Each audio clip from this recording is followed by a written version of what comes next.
राति पाइले विश्व प्रसिद्ध घोष यात्रा नवदिनात्मक यात्रा रे गुंडीचा मंदिर जीवे चतुर्धा मूर्ति आज्ञामाल विजय पर सिंहद्वार आगक टणा होता तीन रथ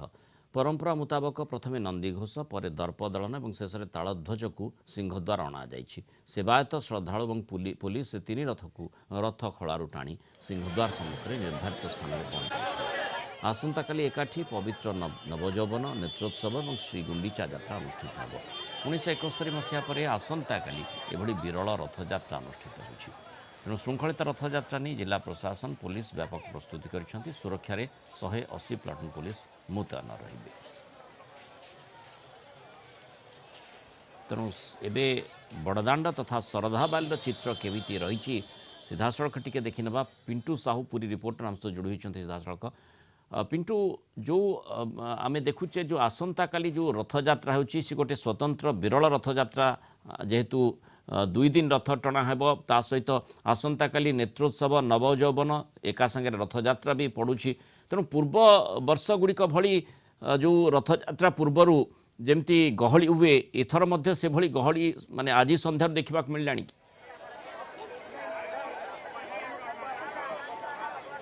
निहत पक्षी मूलार आम कह बर्तमान श्रीक्षेत्र में भक्तों प्रबल भिड़ जमिला चलित वर्ष विरल रथयात्रा जहाँकि 53 वर्ष पर एभली रथयात्रा पड़ुछि। गोटे दिन में महाप्रभु नवजौवन दर्शन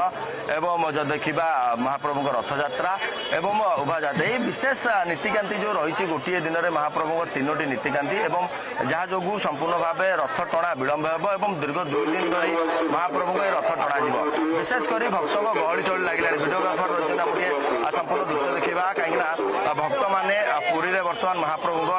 घोष यात्रा पहुँचले समस्ते एक प्रकार आशा रखिंट महाप्रभु को रथारूढ़ अवस्था टी देखिए ये विशेष पर्व रही कौन कहे केमती लगुच आसी पुरी दर्शन करेंगे केमती लगुच बहुत भल लगुच आज ये दर्शन आए अद्भुत नीला प्रभुंर जहाँ सुरुखुरु वर्षा नहीं भलटी लगुच आज दिन लोक आरण्य बर्तमान महाप्रभु जो विरल रथयात्रा हम से समय जो रही 2 दिन आसंता काली परदिन रथ टणा हम आपण मैंने सामिल हेबे निश्चिंत सामिल हबू बाहर जो भक्त मैंने आसी बहुत सुरुखुरु 2 दिन रथ बहुत भल भाव प्रभु को दर्शन करें यहाँ भी भगवान पाखे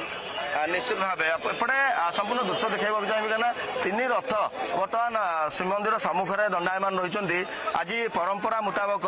जितेबाला श्रीमंदिर में सकाल धूप शेष होला महाप्रभु पट्टी दियों ठारू जितेबाला आज्ञामाला आसला रथ खड़ा को 3टी रथ को टणा जाए श्रीमंदिर सम्मुख को अणागला। ये संपूर्ण चित्र देखिपे जो बर्तमान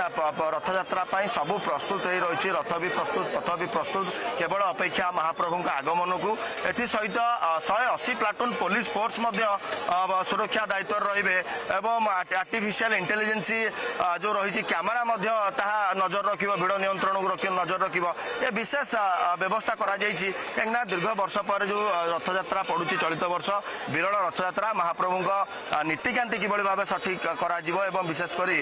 रथ टणा जो रही जो समय धार्य कर तार यथेष्ट पूर्व रथ टाणिया लक्ष्य रखा जहाँकि 8 तारिख दिन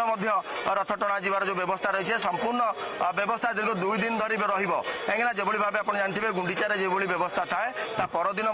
चलित वर्ष ये व्यवस्था रहित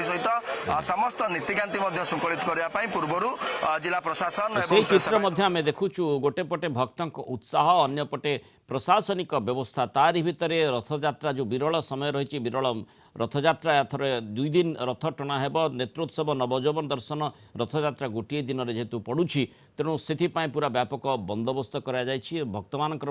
अपेक्षा रही एबेठारू गहली चहली पुरी में जोरदार आरंभ हो गलानी। धन्यवाद पिंटू साहू विस्तृत सूचना आम सहित रही।